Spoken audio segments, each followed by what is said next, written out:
thank you so much, and thank you so much for coming out today and helping us celebrate these beautiful honorees. This is our 4th annual induction ceremony, and I was reminded that when I was younger, that an induction ceremony meant something completely different. This is good. This is a good thing. Actually, I can't believe. I thank you so much for coming. Whoop. You know, 7 years ago, this was just an idea I had, and now look at this. You guys are all here supporting the cause of peace, and here to honor these wonderful honorees. We're very blessed to have them here, and my name, for those who don't know, is Michael Gelati, and I conceived and built the wall with a lot of help. And one of the people that helped most all the way through the process is my good friend Richard Ratecki. Can you stand up? Stand up.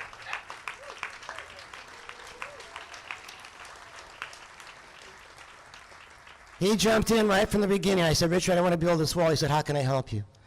And he's a Vietnam combat veteran, so he knows more than any of us, or many of us, the cost and the price of war, and how we have to try to avoid getting into these senseless wars. And I know there's some other veterans here too. Some say that war is inevitable. I say no, it's not inevitable. I don't believe it. Conflict, maybe conflict is inevitable, but violence and war, no. I reject that and I repudiate it. And I know a lot of you feel the same, right?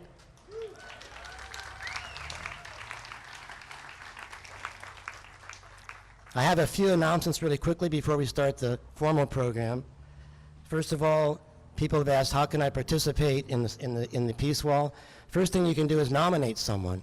If you know someone you think deserves to be on this Peace Wall, then go to our website, sebastopollivingpeacewall.com, and there's a page that says to nominate. And by the way, once we get those nominations in from the community, then the selection committee meets once a year and selects the 4 people each year. That's how the process works. It helps if you give a little bit of extra money if you want your person on the wall. Just kidding, just kidding. The other thing you can do is to donate later in the program. Where's my red bucket? Well, there's no red bucket. Here comes a red bucket. Later in the program, we're going to pass around this bucket. This bucket is specially designed to put money into for donations. So anything you can give, small or large, is very much appreciated. It costs us around $1,500 just to put this event on and for the maintenance of the wall, just so you know. There's no paid staff, it's all volunteers. The other thing you can do is sign our mailing list. It's going to go around with the buckets a little later. And if I did not send you an email, then you're not on the mailing list. And so I ask you to please sign up. And only thing that mailing list is used for is to notify you of the next event and to communicate around the nomination process. And finally, last year the ceremony was filmed and made into an 8-minute documentary film by Trim Tab Media here in town. If you want to see that, if some of you have already seen it, I know, but if you want to look at that video, go to our website, Sebastopol Living Peace Wall. On the home page, it says watch this 8-minute video. And by the way, KRCB Television in Rohnert Park is broadcasting a shorter version of that, a 3-minute version of that film in between their regular programming right now.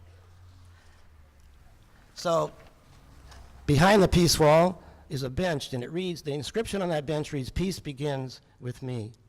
And I believe very strongly that we have to work as individuals to make ourselves more peaceful individuals before we can bring that out into the world and make a more peaceful world. So to help us connect up with that inner peace, I'm going to invite up Vivian Strand. She's a prayer practitioner at the Center for Spiritual Living, and she leads a monthly peace meditation. So please give a warm welcome to Vivian Strand.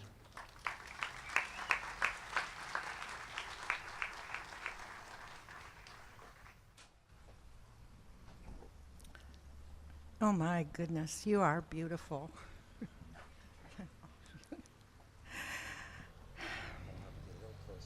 Okay. So as we come together to honor these peacemakers, I invite you to join me by going within. Close your eyes if that's comfortable for you. and know that we are one human family. And we live in the very heart of love and peace. It is that peace that is always at the very center of our being, never disturbed, never distracted or harmed. It is the very essence of peace, always available. And so today, as we touch into that heart of peace and experience it, I know that it gives us the opportunity to use it as an instrument, especially when there is conflict and discord or judgment, disagreement. We practice peace in our hearts, in our thoughts, and in our actions, and we allow it to direct all that we do. We take it to our work in the world. I know the power of our minds. I know the power of intention and choice. So today I invite you to set your intention to live in peace, to allow it to inspire all that you do and think, to choose it, especially when that might be difficult. I know that there is a power for good in the world, and I know that as we choose to live in a world at peace, we can co-create a world that works for everyone. I bless this gathering and each one of us who are working for peace in the world. And I know the possibility. We are blessed, and so it is.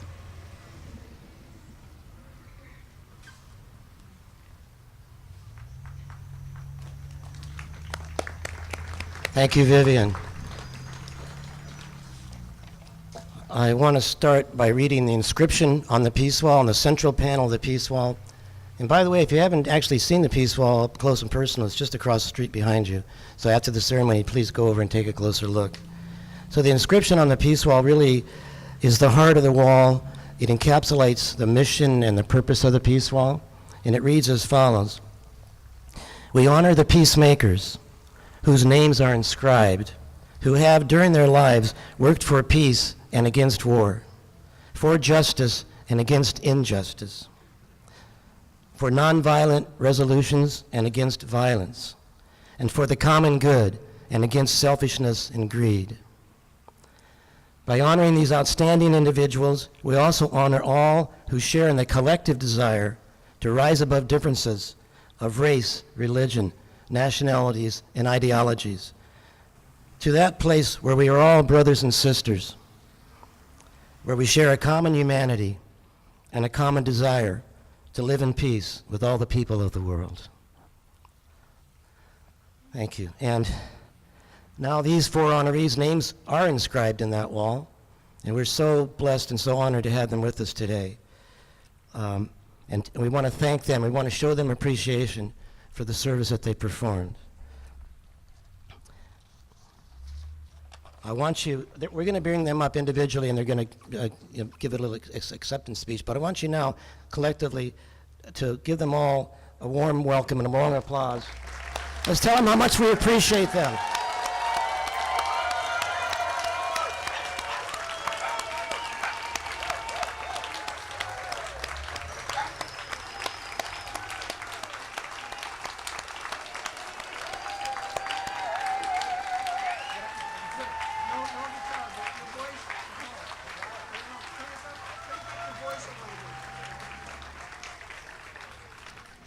Thank you all very much. We definitely appreciate you and respect you and honor you. I want to take just a moment and honor and acknowledge the city of Sebastopol for allowing us to build this beautiful monument to peace right here in the center of Sebastopol. Not every city would do this. And I want to invite the mayor of Sebastopol, Mayor Patrick Slater, to come forward, and he's going to make a few remarks, represent the city, and also Sarah Gurney and Una Glass, please come forward.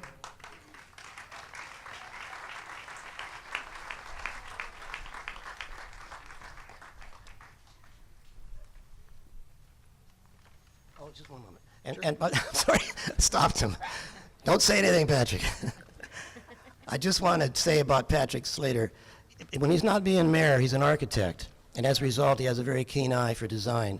Richard and I went to him with the scale model and the drawings many years ago when we were trying to get this approved by the city, and he offered us some feedback that was invaluable in improving the design and having the piece well look as it looks today, so I thank you for that, Patrick. So please welcome Patrick Slater, Mayor Patrick Slater. Before I begin my remarks, I did notice that our colleague Michael Karnacki, fellow council person, is here, right over here, hiding in the shade of the tree. And I haven't seen our vice mayor. Nisa, are you here? She couldn't make it. Okay. So wanted to make sure that we acknowledge our coworker. Lessons of honesty. This past week, I was at a large conference for city officials and staff. Part of the event is a product exposition where a wide variety of products and services are displayed, most offering also some sort of small promotional item that none of us need, but few of us can resist. One of the booths featured a couple of fairly forward people who were attempting to have everyone they could talk with promise to include in their council chambers, classrooms, city halls, and anywhere else a human might find herself, a phrase that is part of the national motto and was made part of the national anthem in 1956. This is a phrase, personally, I do not think should be part of the national motto or should have been made part of the national anthem. I believe it is a form of racial and religious elitism in a country founded on the bedrock principle of freedom of religion. Needless to say, I quickly moved past the booth with a polite no thank you, because manners still matter. And these folks were simply the messengers, although I did not agree with their message.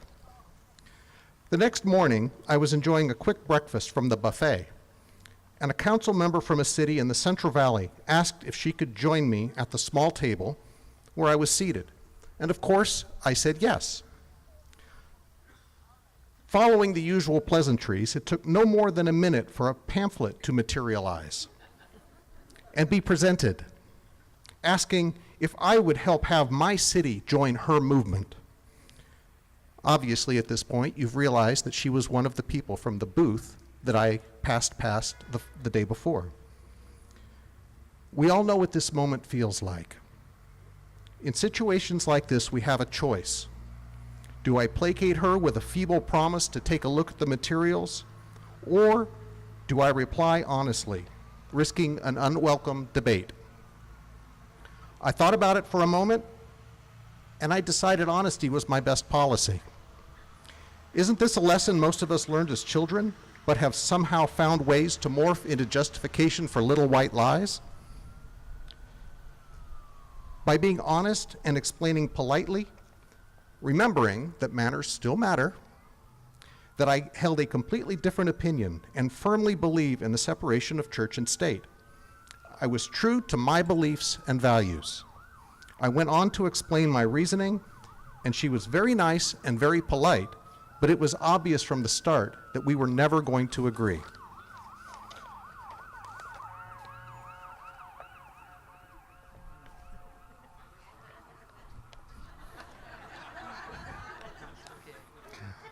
I came away from this exchange with a renewed sense of understanding of what it feels like to take that risk, to push back against a differing viewpoint. The creation of peace oftentimes follows a similar path. Sometimes the actions are small, sometimes they are much larger, actions that shake the very foundation of our civic establishments. But they all have one thing in common. They all involve someone taking a risk, speaking out with honesty and integrity. someone being true to a well-defined set of values. Creating peace requires courage to use a loud megaphone or to shine a very bright light on an issue in order to be honest to one's principles. Today's honorees have spent their lives being true to their beliefs, being honest with others, and showing the courage to take significant risks for the betterment of our society and our civilization. I thank all of you for providing a vivid example of peacemaking, of compassion for mankind, and for providing inspiration and courage for all of us to be honest, kind, and inclusive. I thank you for providing to the next generation of peacemakers an example of what a well-defined and followed set of values can do to eliminate hate, violence, inequality, exclusion, and social intolerance. These things drive humanity apart. It is the role of peacemakers to support people in the understanding of those who are different from ourselves. It is the role of peacemakers to be honest with others, even when it is difficult or uncomfortable. It is the role of peacemakers to make the world safe for diversity. It is the role of peacemakers to use science, culture, and information to make the world interculturally competent, to understand the richness that exists in a diverse, peaceful world. Thank you.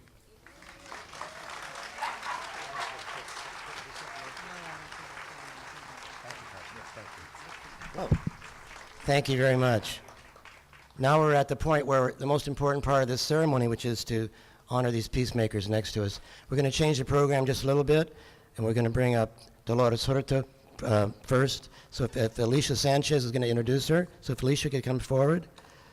We'll give a warm welcome to Alicia Sanchez, who, by the way, who, by the way, is actually an honoree herself. Her name is on the peace wall. She was on the first year that we had it. So welcome to Alicia Sanchez. Hi, thank you. Thank you. Well, let me just say that I'm a believer of science. For some reason, I always feel that whenever I'm going through some doubtful moments in my life or whatever, I always have to have a sign, something that will lead me to what direction I'm going through. Lately, for me, has been a time in my life right now where I feel like I need to take a rest from social justice. I need to sort of, I don't know what's going on. Have I been doing something? I don't know. Is somebody waving? Maybe they can't hear me, but can you hear me? Oh, no? Okay, well, that's the first. Usually, oh my gosh, I don't know what that feels like. Okay, can you hear me now? Okay. So that's what happens when I'm trying to talk soft and nice and, Anyway, so what I've been going through is trying to, it's just a struggle right now in my life. And so I was feeling really low in spirit and in my passion, questioning whether what I have been doing for the last 8 years has been right, and dealing with a radio station and struggling and whether it's enough anymore or what do I need to do. And always, there's a sign that happens. And that sign today for me is that I was told that I would have the honor to introduce Dolores Huerta. And to me, this is a sign because it tells me that I have to keep going, just like my father used to say. You have to keep going when you're tired and fearful. You have to keep cross that street, that you gotta cross that river. And the same thing with Dolores Huerta. When I look at her and I look at how old she is, and you would not think, and I'm not gonna mention how old she is. 88, she's willing to live.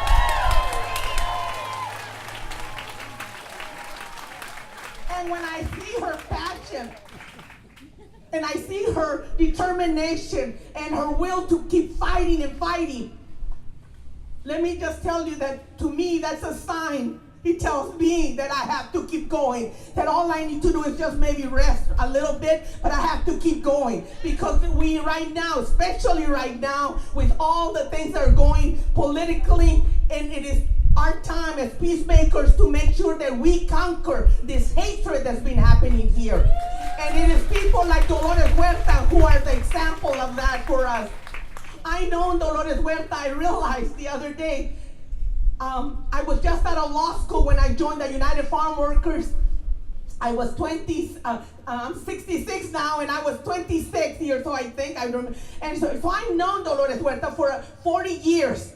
And let me just tell you that I have worked with her during the time of the United Farm Workers. And Dolores Huerta is one of those persons that I feel that I was able to model after that. That you're a leader, but you also have to do the groundwork. You have to be there with the people. You gotta be there all the time, doing it from being the janitor to being the spokesperson. That range in order to be a great leader, and that is what Dolores Huerta is. I used to see her during the farm workers years, and she was always right there with the workers, making sure that she knew what they wanted in order for her to negotiate. And she was the negotiator for the United Farm Workers, not only the co-founder, which I feel that many people have not honored her for being the co-founder, for being the one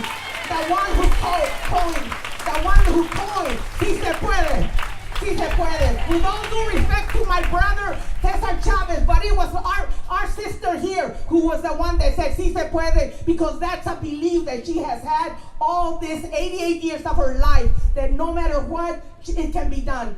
The other thing I can relate with Dolores Huerta is that, but she beat me by having 9 children more than I have. I only have 2. Is that her children, as well as my children, have gone through that when they go through anger and they don't like us and they don't think that we're good parents. They go through that period because we're not there, because we are trying to save the world. But then they always come back around and realize that what we were doing was the right thing and that it was for them. So I'm blessed to have 2 children, 2 sons who believe that they are proud of me, of my work, as well as I see through the movie Dolores, that I saw that her sons and daughters came back and really honored Dolores and said, not only are you an activist, not only are you an organizer, a negotiator, a wife, you are also a great mother. And to me, that is one of the most beautiful things when you see your children tell you that, because then you know that you've been doing the right work. I want to tell you that I'm so proud to be here and to honor such an incredible, wonderful, wonderful woman. I want you, all of you, to please make sure that you support Dolores Huerta Foundation. We have to support her this way. This is the way you will show love for Dolores Huerta, but also more important for the community, for the world, and for us to have peace and justice in this world. Please support Dolores Huerta Foundation. I ask of you, and this is your way of showing and honoring her today. And also here she is. What can I say? Thank you.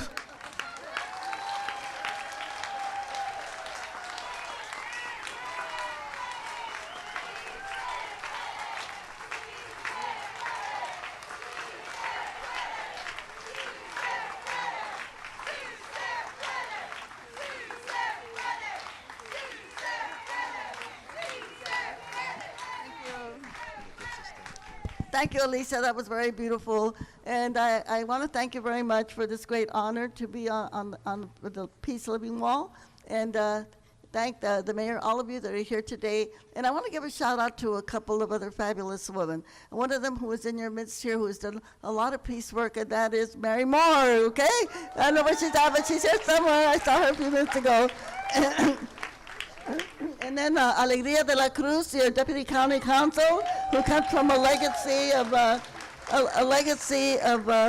fighting for rights from her grandparents and her parents, and just a wonderful person.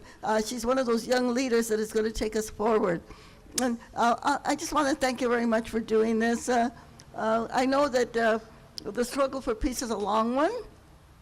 It's a long one, but I think eventually we're going to get there. But it's going to take a lot of work, as many of you know, because many of you that have been here that have been fighting for peace for so many years. And I like to quote Coretta Scott King, And Coretta Scott King said this: "We will never have peace in the world until women take power." But I'm going to amend that with Coretta, where she's at. I'm going to amend that, and I'm going to say we will never have peace until feminists take power, okay? And the difference for that is also because I want to say that the men in this audience are also feminists, okay? So let's give them a big applause also. Thank you. Thank you. And we know, and also to be here with so many other wonderful recipients, and my old friend Daniel, we were out there on the trails way back there, on the campaign trails and peace trails way back there in the early days when we were fighting the Vietnam War. So Alicia kind of mentioned my foundation. I'm just going to take just a quick moment to tell you. We're basically organizing in communities. I left the United Farm Workers about 16 years ago. And now we are organizing, going back to organizing people in communities, low-income communities. And we're fighting the school-to-prison pipeline because there are so many young Latino and African-American young people that are being pushed out of schools and into the prison system. And we were not aware of that. They keep talking about dropouts. They weren't dropping out, they were pushing out, okay? And they were also working on redistricting. We filed a lawsuit against our Kern County, Bakersfield. You all know about Bakersfield, right? Oil and Mag. And we filed a lawsuit against them for lack of representation. And we won. We won that lawsuit. And so now we're going up the valley to Tulare County. That's where Nunes is from, that guy Nunes, So we're going after them also for redistricting. And we're going to just keep going up the valley. Because we know that in order to get peace, we're going to have to get people elected that will bring us that peace, that will bring us that justice for everybody that we know. And we know we have a big elections coming up in 2018, and I like to say, you know what? We're going to build a wall, but it's going to be in the U.S. Congress, all right? It's going to be in the U.S. Congress, and it's going to be a progressive Congress people so that we can stop all of the nonsense that is happening in the White House. And yes, we have to keep working for peace because we know that the warmongers and the arms merchants are already trying to put it into our heads that we have to prepare for a war with China, right? And so we're not going to let that happen. Okay, we are the peace warriors that are here, and we're going to keep on working. And I'm going to ask you all a question. It's going to be a very simple question. And the question is this: who's got the power? Then I want you to say, we've got the power. And when I say what kind of power, you're going to say people power, right? Okay, and we know that we have to make that power by not only voting, but campaigning in this next election to make sure that we get good, progressive peace advocates elected to the U.S. Congress, okay? So here goes the question, okay? And I want you to shout it loud so that the alt-right, the neo-Nazis, the homophobes, the misogynists, all of the haters, so they can hear us, all right? Okay, let's go. Who's got the power? What kind of power? So are we going to go out there and campaign and get people elected so that we can take that big step towards peace? What do we say? ¿Se puede o no se puede? Okay, let's do it with an organized hand clap. Oh, before that, my foundation is it's DoloresHuerta.org, DoloresHuerta.org, that's with an O. And also, there is this film that Carlos Santana did about my work with the Farm Workers Union. If you would like to get a copy of the film, you can send us a gift to the Dolores Huerta Foundation, and we'll send you a copy of the film, okay? Okay, so now let's do it all together. We can do it, si se puede, with an organized hand clap. Let's go. Si se puede.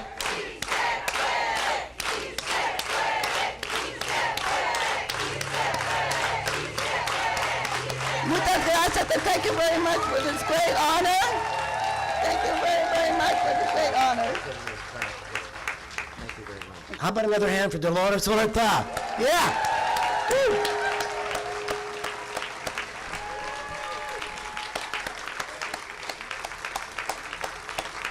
She has to catch a plane in San Francisco, so she has to leave now, unfortunately, but we're so blessed to have her here. Thank you, Dolores. So our second first honoree, we had to switch things a little bit, is a good friend of mine, Dr. Tui Wolshinsky. He was nominated. Oh, you want to clap? Go ahead, clap.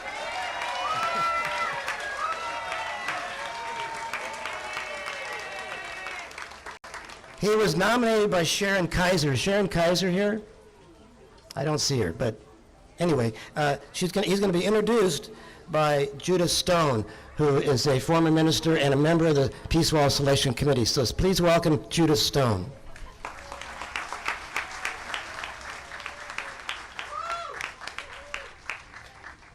I have the great honor of being the one who gets to introduce Dr. Tui Wilczynski. He was so surprised that he was given this honor for dancing that I said that I would be sure to get up here and give you his creds. I get to introduce him, but really the best way to get to know Tui, I think, would be to go over to his sky blue house, to sit at the table with him, have a cup of tea, get a sense of his wide-ranging intellect, his great open heart, his deep spiritual commitment to peace, especially finding inner peace, but also to justice. Tui, who had his beginnings in anti-war activism, quotes one of his mentors saying, "When you go to a peace demonstration, demonstrate peace."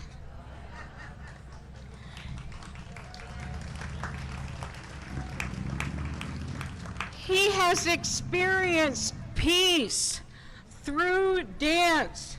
He's gained international recognition, teaching dances of universal peace for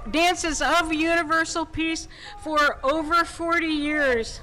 He's led these dances with Ram Dass, with Joanna Macy, with Sasaki Roshi, with Rabbi Solomon Schechter, and Matthew Fox, to name a few. He's taught at the Finhorn Foundation and the Shambhala Center in Scotland, the Lama Foundation in New Mexico. He's taught right here at Sonoma State University, at the Arts Institute, at the at the University of Creation-Centered Spirituality, the new college, the abode of the message, and he's recently toured New Zealand, France, and UK. But lucky us, he's right here in Sebastopol, and he teaches and leads the dances of universal peace twice a month at the Sebastopol Community Center at the Youth Annex, the second and the fourth Sundays. Tui has an MA in humanistic transpersonal psychology and interdisciplinary PhD in cinema, psychology, and sociology. He says, and I'm going to just quote him, "People yearning for unity have found in the dances of universal peace a renewing and inspiring practice based in spiritual truth and in embodied spirituality. The dances," he says, "open us up to a remembrance of the natural human state, unguarded, authentic, and free. They continue to be a way to make liberating life energy and the peace that passes all understanding a reality for all who come in contact with them." Thank you, Tui. Thank you.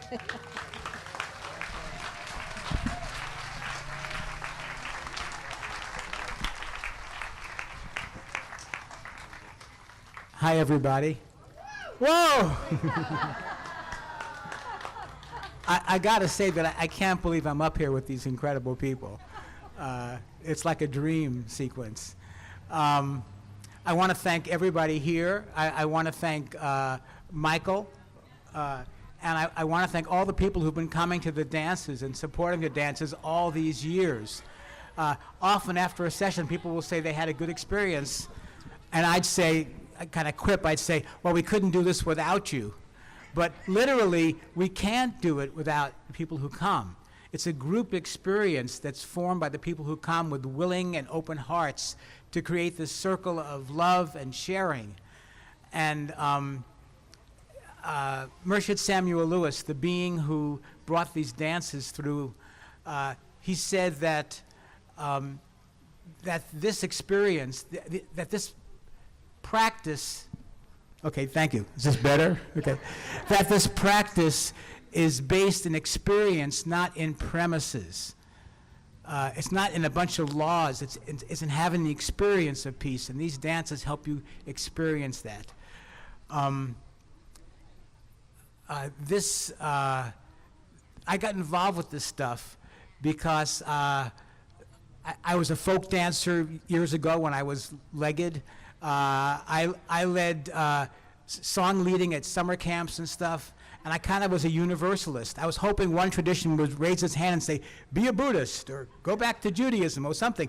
But the thing that turned me on was the universality I found in all different traditions. I think Aldous Huxley called it the perennial philosophy. The same truth keeps appearing. In Sufism, they say that there is one light and many lamps, and we try to kindle all the lamps that we can. So I found these people, and I felt like I was coming home. Music and dance and universality, it felt like I was coming home. Michael asked me to talk about my motivation of why I got involved with doing this stuff. I was an activist. I guess I'm still an activist. And that quote that was read that said, it was Murshid Sam who said, at the next peace demonstration I go to, I want to see a demonstration of peace. And that really touched me because it's like a drop in a puddle. You drop one drop in and it spreads out. Often at the dances, I'll say, if you have a good experience, take this out with you. Share it with the world. What else can I say? I could put this closer to my face. How's that? Okay. I even wrote things down. Hang on a second here.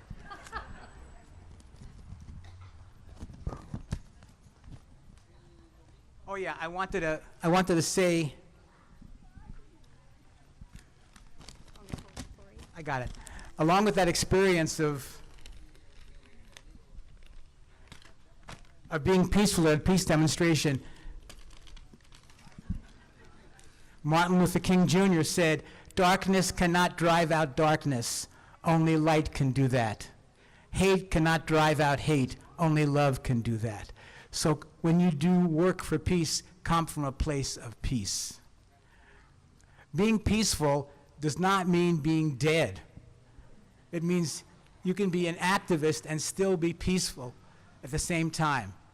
But coming from that place will definitely help. Sometimes you think that the things that are going on are insurmountable. There are too many things going on. And I'm reminded of a story about this couple walking down the beach with their child. And there had been a big storm, and all these starfish had been washed on the shore, and they were all dying. And the kid was throwing back starfish after starfish. And his parents said, there's so many. How could you help them all? He said, it'll help this one. So even the smallest thing you do can help. So get it together. Thank you. Thank you, Tui.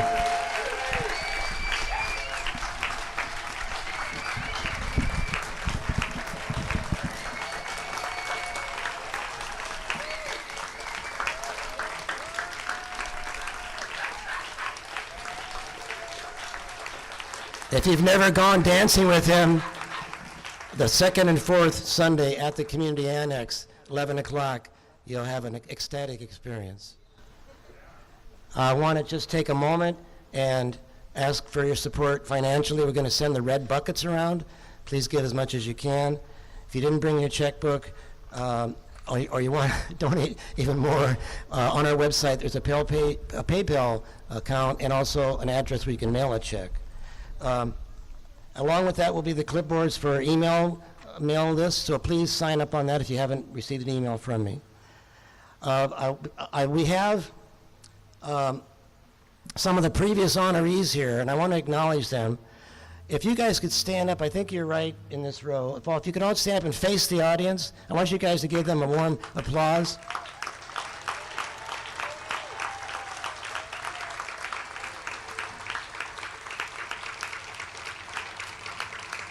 We have on the left here, hold on, stand up. Linda Sartora, raise your hand. Charles Prickett, Dee Schilling, and representing Charles Lightkey is Bob Frank, Susan Lamont, everybody knows Susan Lamont, and Barry Ponick. And then we have George Hauser's widow, Jean Hauser, right here. She can't stand, she's in a wheelchair, that's Marty. She just turned 100 years old. She's the oldest activist in this crowd, I think.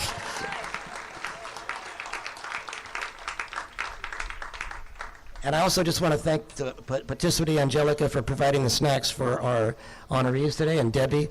And her place is right next to the theater. If you want a little beautiful pastry afterwards, it's just in the other side of the street. Hold on. I lost my place. Okay, we're going to continue honoring the honorees, which is why we're here, right? What a wonderful group we have. So our next honoree is Teresa McGonham. She's going to be introduced by Alice Waco. Please give a welcome to Alice Waco.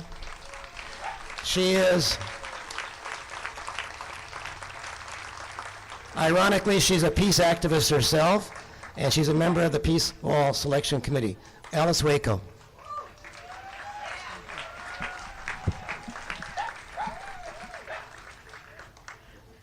Well, welcome to Peacetown. Microcosm of peace and freedom here. What an honor to be able to introduce Therese McGannon. She is a native Palestinian, and in my eyes, she is a peace-filled warrior, and her weapon of choice is bearing the truth. When I shared with Therese this honor, she immediately wanted all her fellow warriors to be up here too, to get the award. So just like Therese to say, I'm just doing the normal work and don't deserve this kind of praise. Yes, that's Therese. She is normally peaceful. She is normally caring. She is normally passionate about working for justice for her people and all people.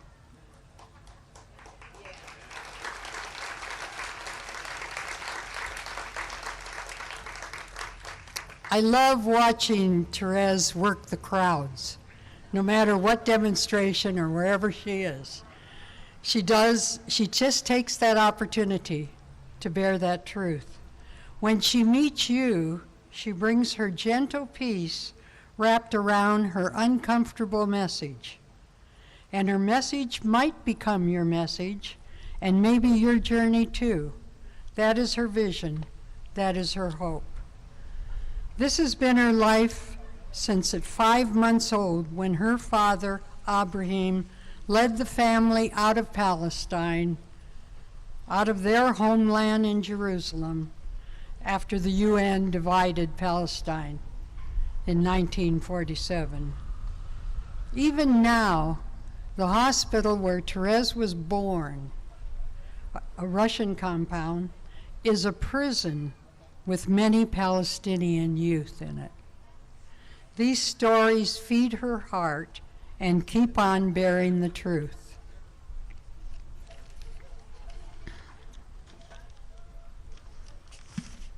Her passion in life, and it is passion, is to free the oppressed, bring justice where it doesn't exist, share her being where it's needed. Why wouldn't she do this also so her people could be free? She wants all people to be free, but each day she steps forth in the name of the Palestinians and exposes the injustices and brutality of Israel occupation on her people. She is a testimonial of what her people are experiencing. She is one of them. Knowing and experiencing this truth, she really wants you to know. Yes, she steps on toes when people put them under her feet. But she has a passion. She has a mandate. She has a journey to seek equality and human rights for all living in that region, her homeland, her people. And we thank you for that, Therese. Now this is your opportunity.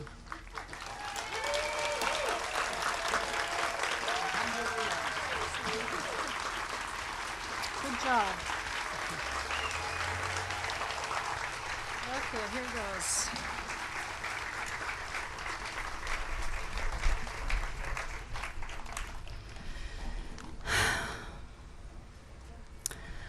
Wow. I'd like to meet that person.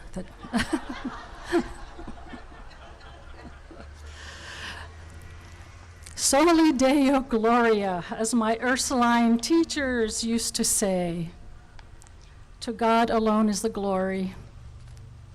Thank you, Alice. And thank you all for this amazing honor. I am truly humbled by the company around me.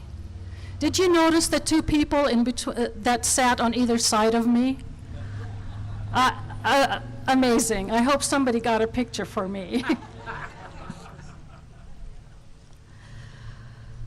It's wonderful also to have public recognition of the significance of the Palestine-Israel conflict. The focus of my work for many years, the Gordian knot of our time. I share this honor with so many.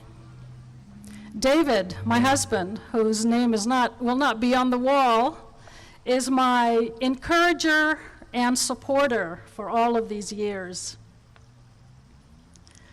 I share this honor also with so many family and friends, too many to name here, alongside community people in this county standing up for human rights for all. We speak out against injustice because we want peace. And we know that essentially the issues are all the same. And our aim is to protect the powerless from the abuses of those intoxicated with power. It's about being a voice for those deprived of theirs and using the gifts we have been given to help others. My family came to America when I was 10 years old. I was blessed with watchful parents who worked hard to protect me and my siblings from harm in the world, whether it was fleeing war-torn Palestine in 1948 when I was an infant, or living as a poor refugee minority in Jordan during my childhood, or coming to a foreign country with a new language and a new culture. An amazing new world it was indeed, but that rupture seared my soul in ways I didn't understand as a child and kept me connected with what I left behind. I remember when I heard the little voice urging me to go into the world and do something. People always asked me where I was from.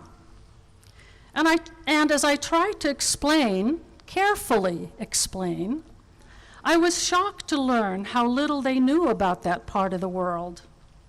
So I felt I could try to be a bridge to understanding the conflict in Palestine, Israel, from a different perspective. So what motivated me? Well, clearly, it was the terrible injustice of what happened to my family and 750,000 other Palestinians in 1948. And what still goes on today that is beyond belief if you try to keep up with the news. I've told the story of Palestinians to a lot of groups in Sonoma County, and I have felt listened to. Many thought that the conflict was centuries old and hopeless. Not true, I said, and told them about our Jewish friends and neighbors in Palestine before 1948. Some couldn't believe I was telling the truth until they did their own research. Since the information and sympathy in this country for the new state called Israel has been so grossly one-sided.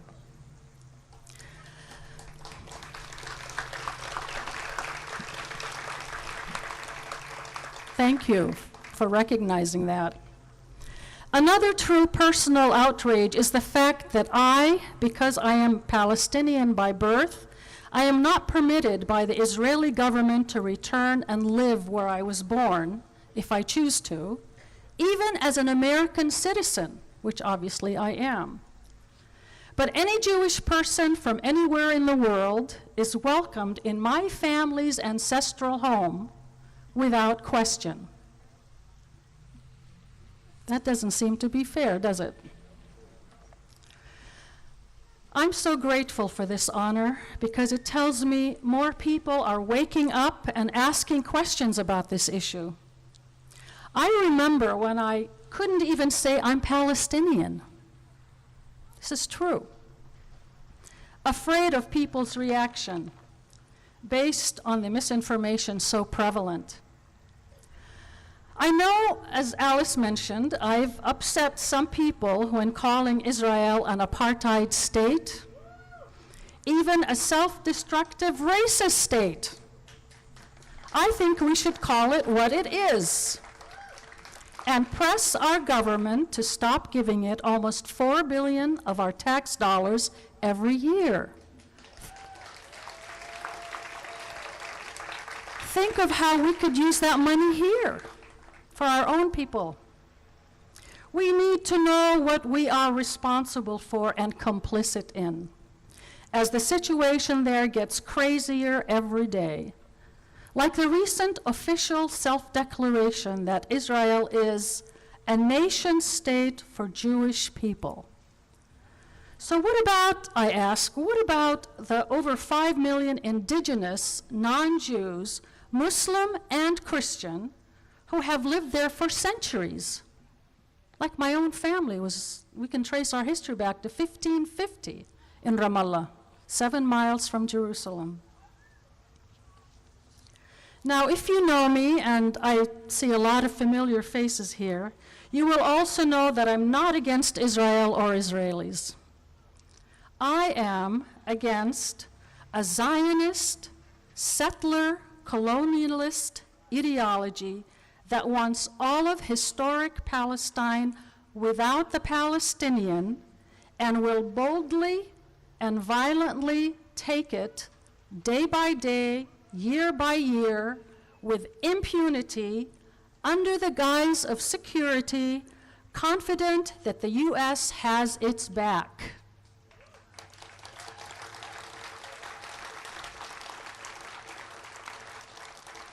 Wouldn't a truly democratic state of equal rights for all who live there be more secure? I must add here that I may be labeled an anti-Semite when I speak against Israel's unjust policies, but I too am a Semite, and I reject that silencing label, and so should you.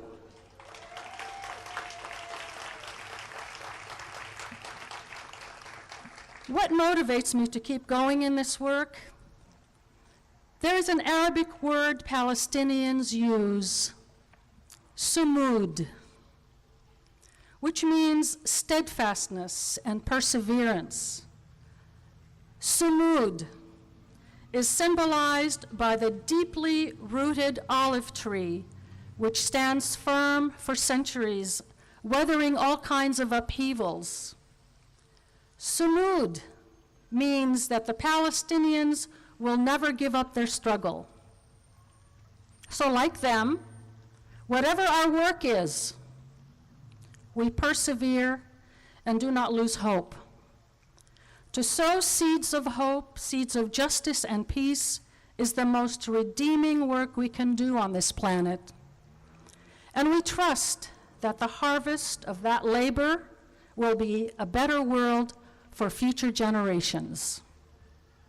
Finally, no one is free until we are all free.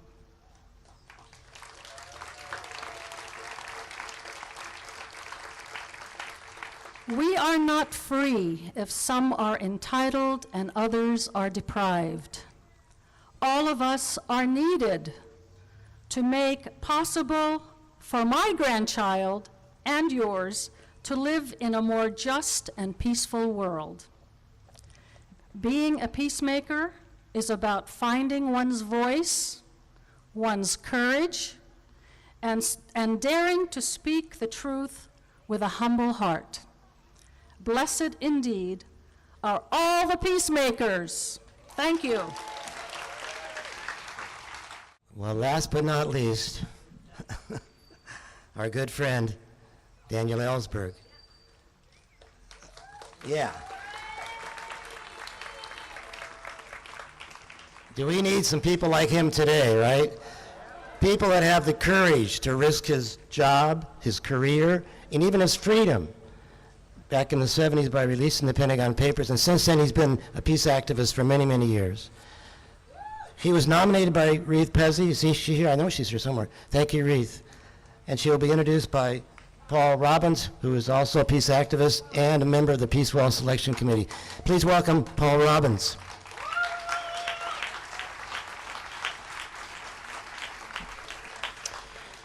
Good morning, friends. Wow, y'all look beautiful. Behind you, the Peace Wall. Do you know that holds up to 600 names?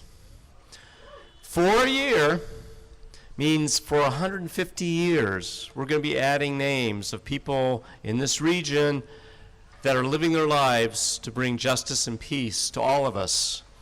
So just imagine that decades and decades from now, teachers will bring their children to that wall, and maybe those walls will be all around the world and communities everywhere.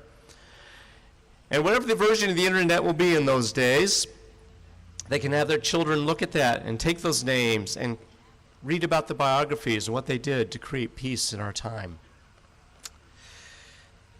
While working for the Rand Corporation as a military analyst and having tried unsuccessfully to get U.S. senators to include J. William Fulbright, who was the chair of the Senate Foreign Relations Committee at the time, and George McGovern, soon to be a presidential nominee, he asked them to release the report of the top secret Department of Defense history of the decision-making during the Vietnam War. They, of course, seemed to lack the courage to do that at the time. So, in 1971, Daniel Ellsberg realized he would have to do it himself. So he realized, and he released the so-called Pentagon Papers to major American newspapers.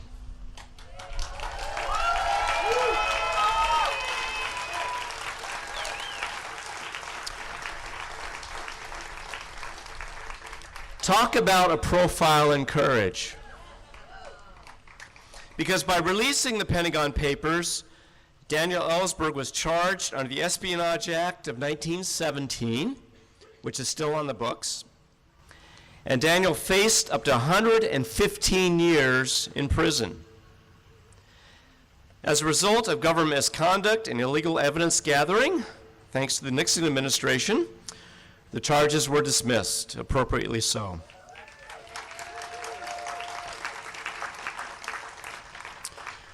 To the Nixon administration, Daniel Ellsberg was, quote, the most dangerous man in America.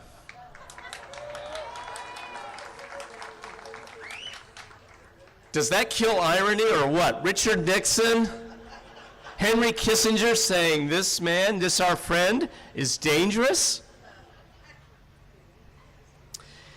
Having been employed as a military analyst specializing in matters concerning nuclear war, having been involved in the Cuban Missile Crisis, and being intimately aware of what is largely unknown, the nuclear crisis around the islands of Quemoy and Matsu in 1958, which if you read about that will scare you as much as the Cuban Missile Crisis. And of course, he was aware of the Nixon administration's escalation of the Vietnam War. Daniel Ellsberg has ever since spent his life to this very day informing and warning us and the world, and that all will listen, that the threat of nuclear war is as present now as ever before. It is vital that we listen to what Daniel Ellsberg is telling us if we want to survive. Daniel Ellsberg's courage, integrity, and devotion to truth and democracy is a model for all of us, and has inspired other organizations to honor his work with the Ron Ridenour Courage Prize, the Gandhi Peace Award, and the Right Livelihood Award. We are proud to add the name of Daniel Ellsberg to the Sebastopol Living Peace Wall. May present and future generations see this wall and research the life and work of Daniel and all of our other friends, and the countless others that will be on that wall, and may they be equally dedicated to truth, life, justice, and peace. Friends, let us now honor and listen to Daniel Ellsberg.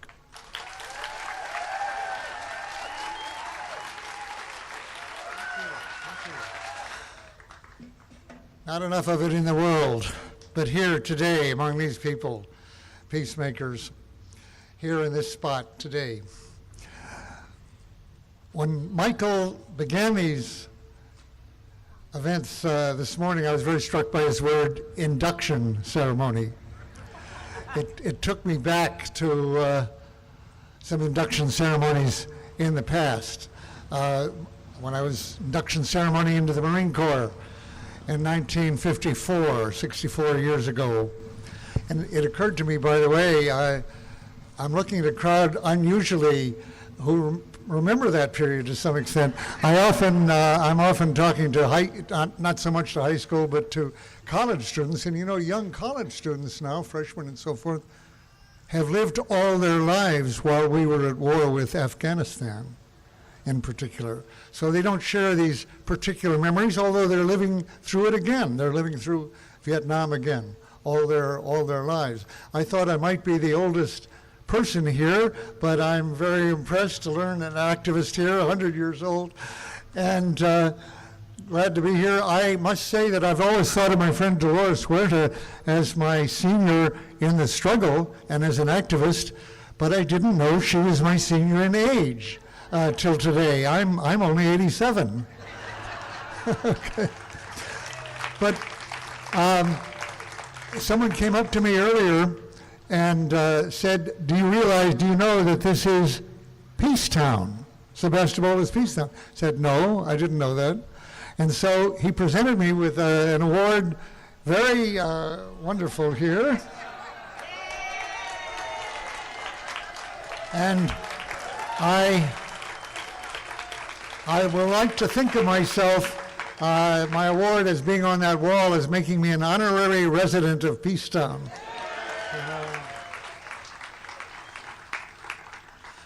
But another induction ceremony came for me 14 years, so 15 years, I guess, after that first one into the Marine Corps. When I said in the Marine Corps, there's a line on the floor.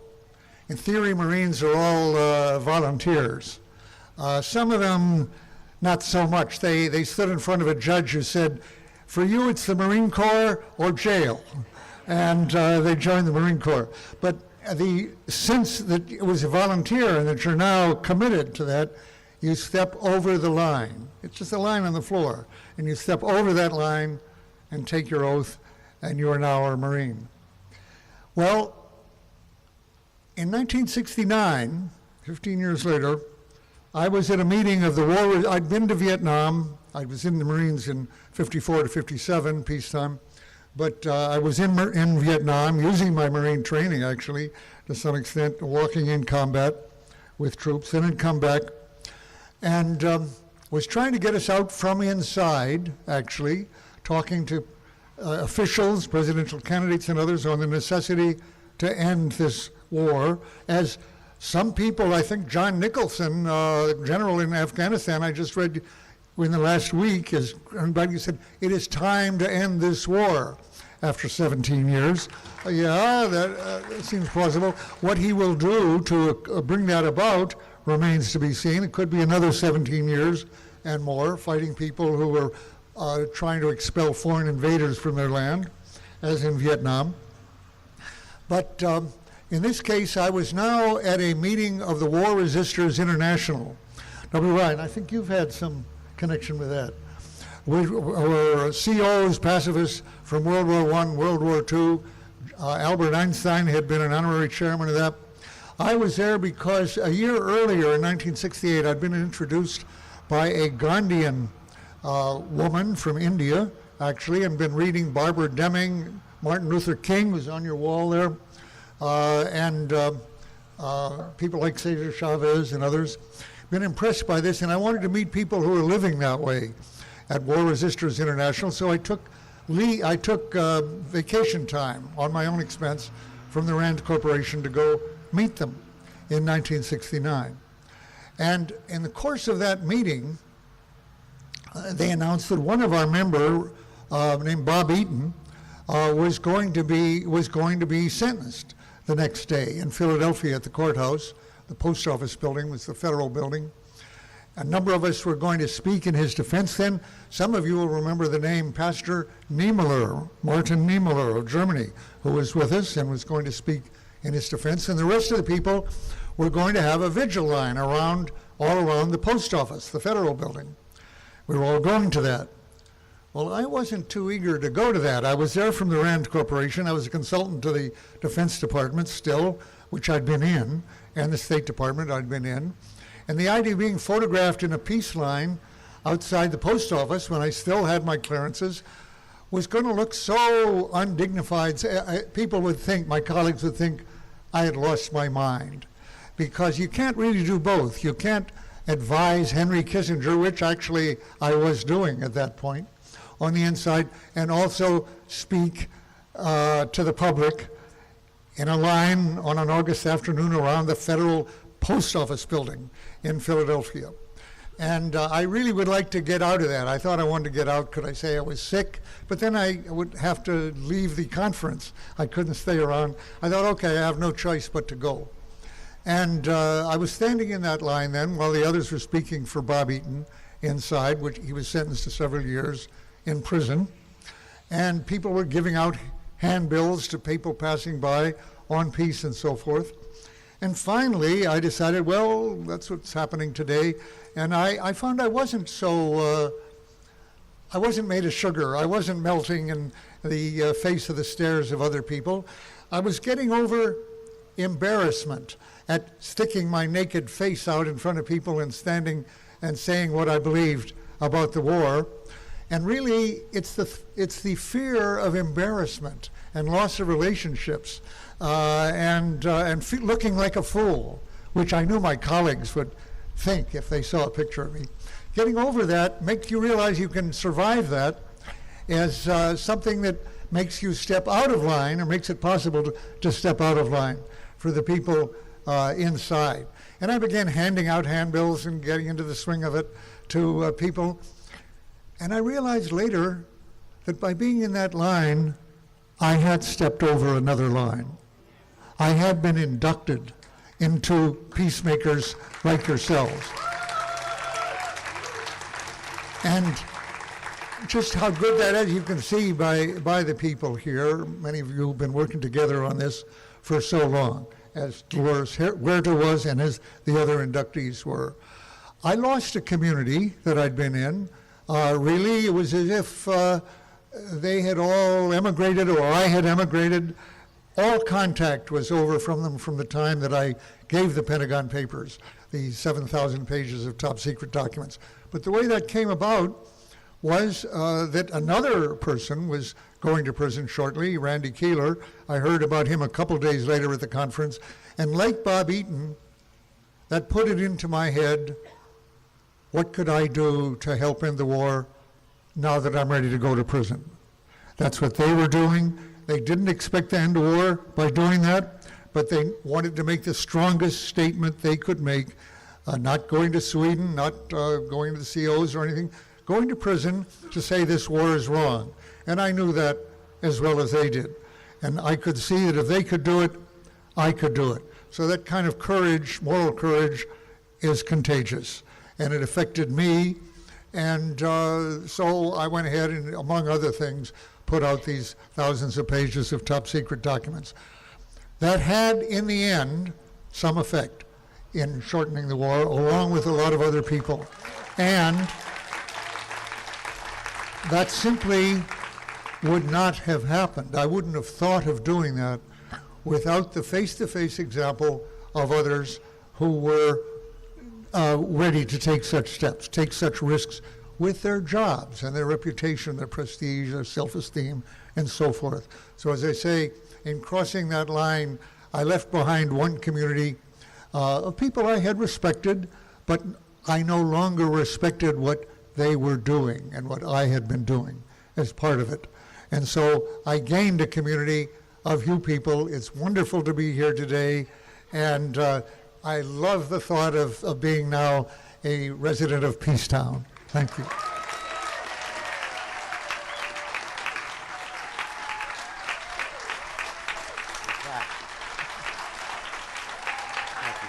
So I want to close the ceremony by asking my friend Fran Carbonero to come up. Where is she? And we're gonna close the ceremony with the way we started it, with a song. So please sing along with us. Thank you all again. Please go over to the Peace Hall after the ceremony. I want to thank all the volunteers that helped today.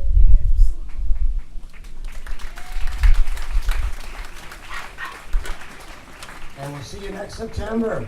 So please sing along with us. I think you'll know the words of the song.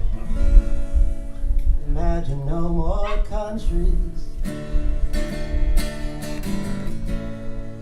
It isn't hard to do. Nothing to kill or die for, and no religion too. Imagine all the people living life in peace for you. You may say I'm a dreamer, but I'm not the only one. I hope someday you will join us, and the world will live as one. You may say that we're all dreamers. You may say we're all dreamers, but we're not the only ones. I hope someday you will join us, and the world will live as one.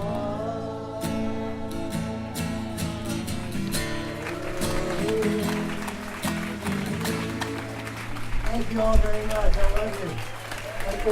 Give a round of applause to these 2018 Peace Hall honorees.